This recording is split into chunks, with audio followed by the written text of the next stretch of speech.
Bon, on a un petit rituel quand on commence notre tour en tracteur, c'est tout simplement qu'on doit mettre un petit peu de gel, voilà. Allez. Covid oblige. Parfait. Hop. C'est la première fois que tu montes dans un tracteur? Ah non, c'est pas la première fois. C'est pas la première fois. Celui-ci, t'es déjà monté dedans une paire de fois, non, j'imagine. Même pas. C'est la première. Alors, on l'avait vu au SPACE, il nous avait été présenté au SPACE. D'accord. Mais non, mais ça remonte à gamin en fait, maintenant, le tracteur pour moi. Je suis pas monté dans un tracteur depuis au moins 35 ans. D'accord. Ah bah on va voir un petit peu l'évolution alors. Bon là ils vont laisser le plastique, c'est pas possible ça. Ils ont toujours l'habitude de laisser les trucs, mais on voit mieux quand même l'écran. Alors tu peux me dire ce que tu fais au Stade Rennais? Oui, je suis directeur commercial. Directeur commercial. Ok. Tu connais un petit peu les équipes forcément tu connais les joueurs, tu connais... Oui, forcément, c'est un peu notre quotidien, oui et non. On est surtout en lien avec les partenaires, les clients, les abonnés. D'accord. Mais forcément, oui, on s'intéresse. Bon allez, on va s'offrir un petit tour.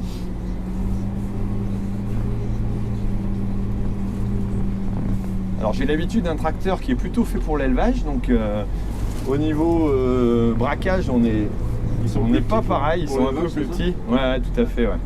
Voilà, on est quand même sur un gros modèle. Hein. En plus, on a une boîte de vitesse Vario, je crois. Donc voilà. Alors, je te laisse me guider peut-être sur la route. On part par là. Qu'est-ce que tu en penses pour faire un petit tour? Je connais rien du tout. Je connais pas le coin. Mais bon, bah écoute, on va essayer par là. Donc ouais, c'est variateur continu, c'est ça? C'est une variation continue, donc c'est comme une boîte automatique. Il y a quasiment pas de... Enfin si ceux-là, a priori, ils ont 4 rapports de passage pour s'adapter un peu aux vitesses, mais après sinon, la variation est vraiment continue, quoi. Ouais. Je voulais te demander, le Stade Rennais et l'agriculture, il y a une histoire d'amour, il y a quelque chose entre eux?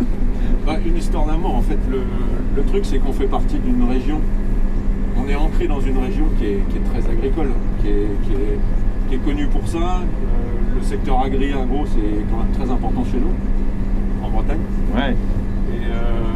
Et évidemment, le Stade Rennais est très ancré dans son territoire et forcément, on est très lié au SPACE par exemple, on est très lié aux agriculteurs qui viennent au stade ou ceux qui travaillent avec le monde agricole.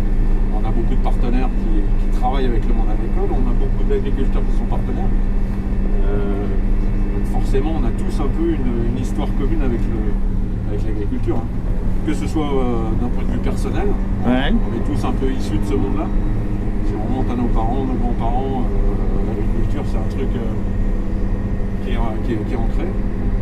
Et puis au Stade Rennais, en fait, au Roison Park, là où on joue à Rennes, on a à peu près toutes les 2 ou 3 saisons, on a une Roison Ferme, un grand événement. D'accord. On recrée une ferme grandeur nature au stade pour faire découvrir à un public qui est plutôt citadin ce que sont les métiers de l'agriculture, de l'élevage. D'accord. Et donc c'est un gros événement qui a lieu toutes les 2 saisons à peu près. Donc ouais, on connaît bien ce secteur. Tu connais un petit peu les gens de Lens? Parce que moi je suis juste à côté du RC Lens. Voilà, alors nous on vient de revenir, j'allais dire en Ligue 1. En Ligue 1, ouais. Et puis une belle saison. Ouais. Une belle saison, ouais. Plutôt inattendue au départ parce que c'était pas. On était encore en Ligue 2 il n'y a pas si longtemps que ça. Hein.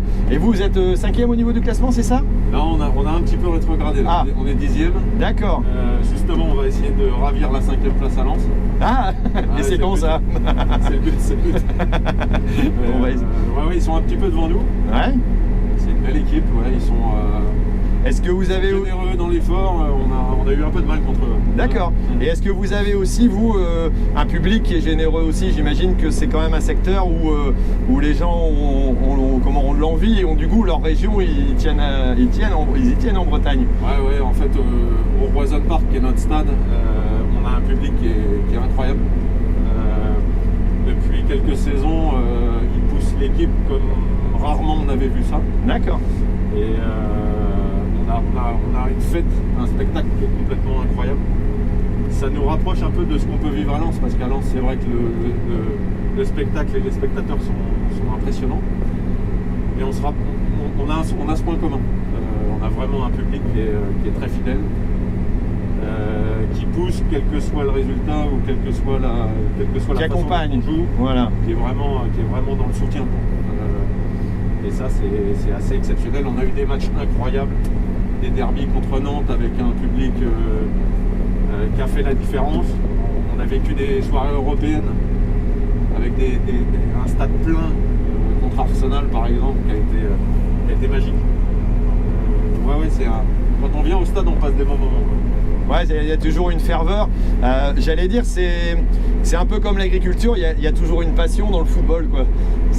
C'est un peu ce qui rapproche les uns et les autres. Et quelque part, c'est là où on voit aussi, vous, j'imagine, dans votre activité au global, toute l'équipe, tout le staff et l'encadrement.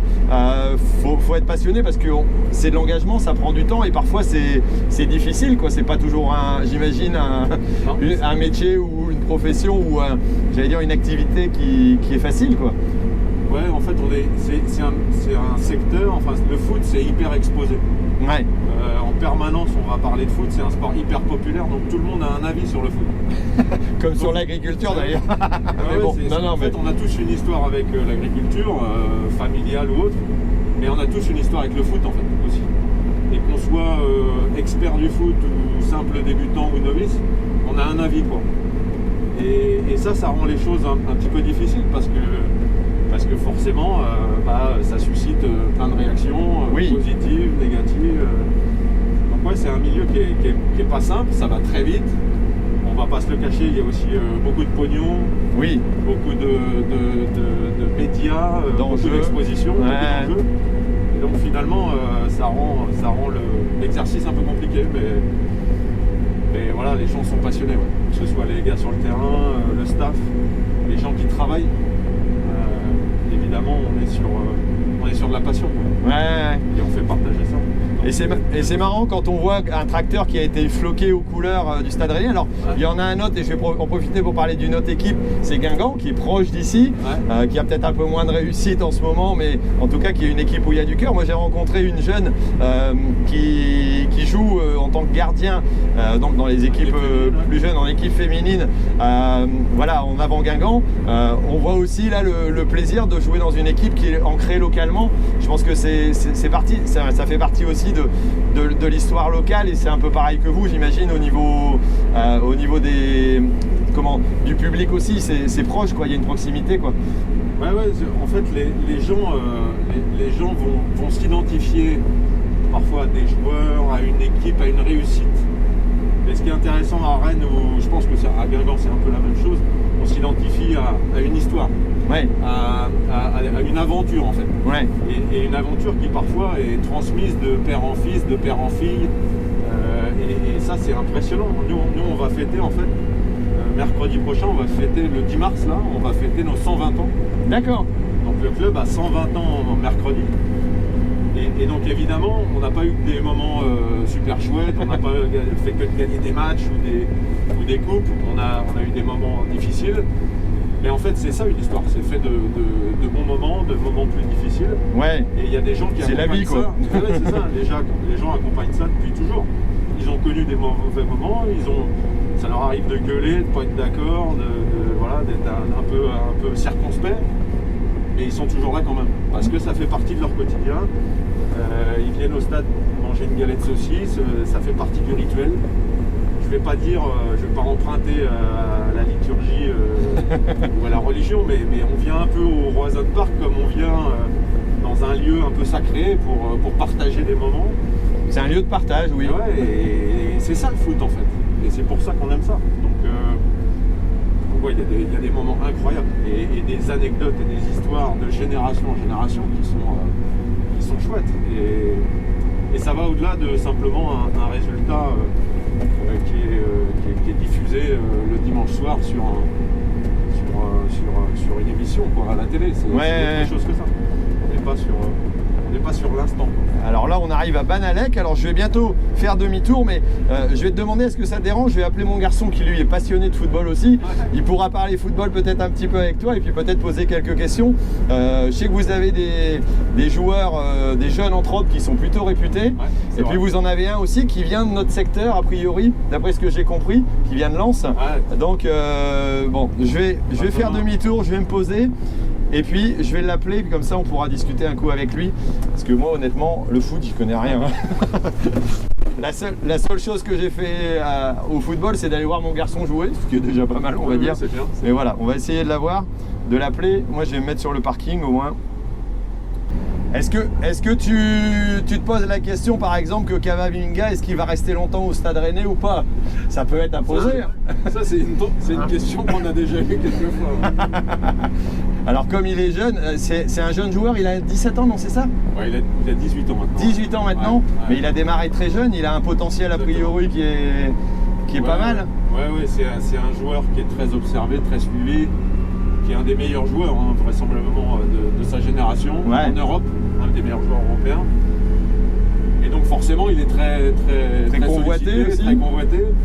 Mais il est convoité aussi chez nous pour qu'on puisse le garder le plus longtemps possible. D'accord. Et est-ce qu'il n'a pas intérêt, je vois, alors si on prend la similitude avec des jeunes de l'agriculture, est-ce qu'il n'a pas intérêt aussi à rester dans une équipe qui a une histoire justement, qui a un accompagnement pour pas perdre sa tête tout de suite, parce que s'il part dans une grosse équipe, à la limite, il pourrait devenir peut-être joueur sur un banc d'une grande équipe, mais là, il ne développerait pas non plus forcément ses capacités. Ça peut être un risque aussi pour lui, non?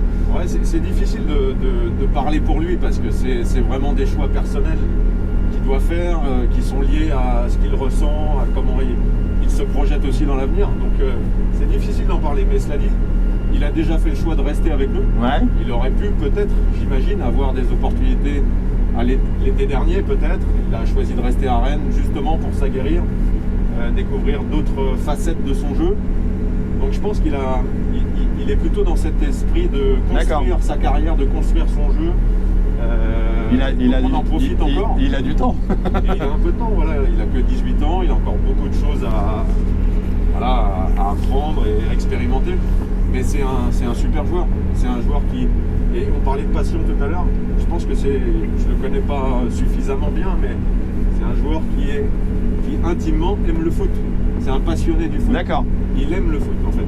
D'accord. Et ça, qu'on soit un jeune prodige ou un joueur amateur, quand on aime le foot, forcément on fait des choix qui sont cohérents.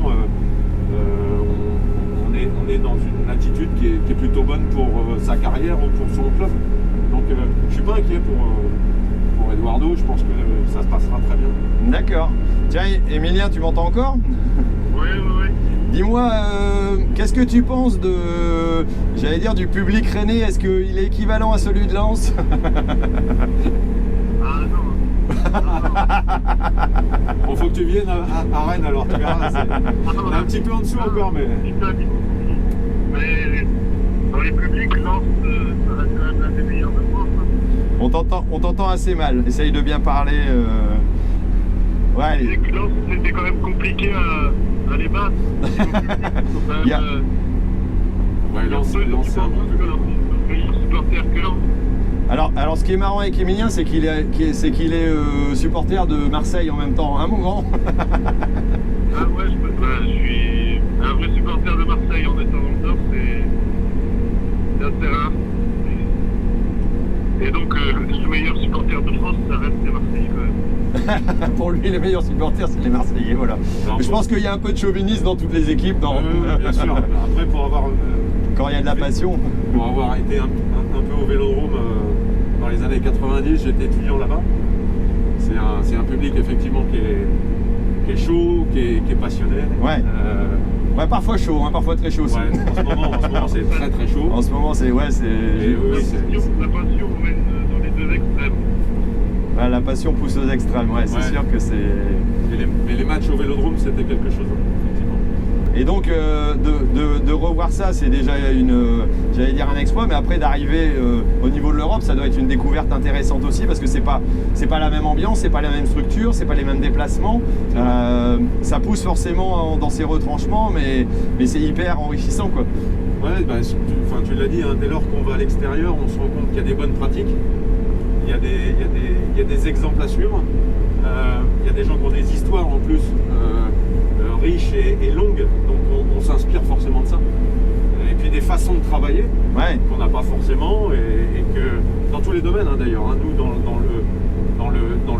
dans les coulisses d'un club de foot, tout ce qui qui va concerner justement l'aspect partenaire, commercial, marketing, communication.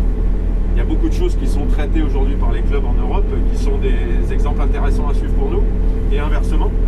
Et c'est vrai qu'à chaque fois, on a la chance d'échanger avec eux. En fait. Même si les équipes jouent l'une contre l'autre et on est dans la compétition à l'extrême, sur le back-office, entre guillemets, il y a toujours du dialogue. On discute avec nos homologues, on a des échanges, c'est super intéressant. Des gens très ouverts d'ailleurs, c'est pas ce qui se passe sur le terrain parfois, on est parfois en opposition. Bah, forcément. Mais voilà, je me rappelle de réunions qu'on a pu avoir avec d'échanges téléphoniques avec les gens du Celtic Glasgow par exemple. D'accord. Et des gens qui nous ont beaucoup donné d'infos, qui ont été très ouverts et qui ont rien caché. D'accord. Pour nous, c'est évidemment très sympa. Ouais. C'est génial. Ok. Ah bah là, je crois qu'on rapproche tout doucement. Alors, est-ce que tu as encore une question, Emilien, à poser ou une remarque à faire? C'est juste une remarque, vous laissez Marseille gagner au prochain match. Parce qu'on joue la 5e place aussi. Donc... Alors ça non. Là, je crois que tu vas avoir du mal à avoir un retour positif. Hein. Désolé, ça va pas être possible. Le 10, faut jouer qu'à moitié. Ça c'est même pas possible dans la réflexion. Après, c'est... Bon. On se battra jusqu'au bout pour aller déloger Lens. Je suis désolé, mais... Voilà. Si Marseille est devant, ça me dérange pas. Alors, bon. On les joue bientôt, on va tâcher de leur mettre quelques buts. Bon, bah on est arrivé. Allez, merci mon grand, je te laisse. On se rappelle plus tard. Bon courage. Allez. Merci. Allez, salut. Salut. Au revoir. Au revoir. Ah bah forcément, hein, il y a aussi... il y a de la passion aussi dans chaque équipe, je pense, et puis forcément... Allez. C'est que ça, hein, c'est même vraisemblablement ce qu'on vend le plus. On vend de la passion, on vend du spectacle. C'est ce que les gens viennent chercher. Hein. Ouais, c'est sûr. Bon alors, ce petit tour en tracteur, ça donne quoi? Un tracteur moderne? Ouais, je suis bluffé quand même de l'équipement, du confort, du design, du confort. Ouais, c'est évidemment pas du tout le souvenir que j'avais de matériel comme ça. Ouais, et puis c'est vrai que ça reste des outils de travail dans lesquels on passe beaucoup de temps. Donc c'est vrai que forcément, parfois ça peut paraître un peu à l'extérieur, on dit ah t'as vu les paysans ils ont encore acheté des gros tracteurs, les subventions machin, mais c'est quand même des outils de travail quoi. Ouais. Et quelque part les chevaux il faut les avoir, la puissance il faut aussi, et quand on passe 15 heures dans un tracteur comme celui-là, penser que la clim c'est une option, ben non forcément quand on la met en voiture et maintenant c'est quasiment plus une option dans la clim, bah voilà c'est un petit peu la même chose quoi. Hein. Faut vivre avec son temps aussi et puis savoir évoluer quoi. Mais bon, merci beaucoup de m'avoir accompagné. Merci, et puis merci pour la balade. J'allais dire bonne continuation à l'équipe, voilà, pour que qu'elle continue dans le bon sens et puis qu'elle retrouve l'Europe assez prochainement. Alors on va souhaiter ça. Ouais. On va souhaiter ça. Ça c'est bon. Ce serait bien. Allez, au plaisir. Peut-être un jour sur un terrain de foot ou tout au moins dans les bancs. Ou pas très loin. Pas très loin. Ça marche. Allez, ciao.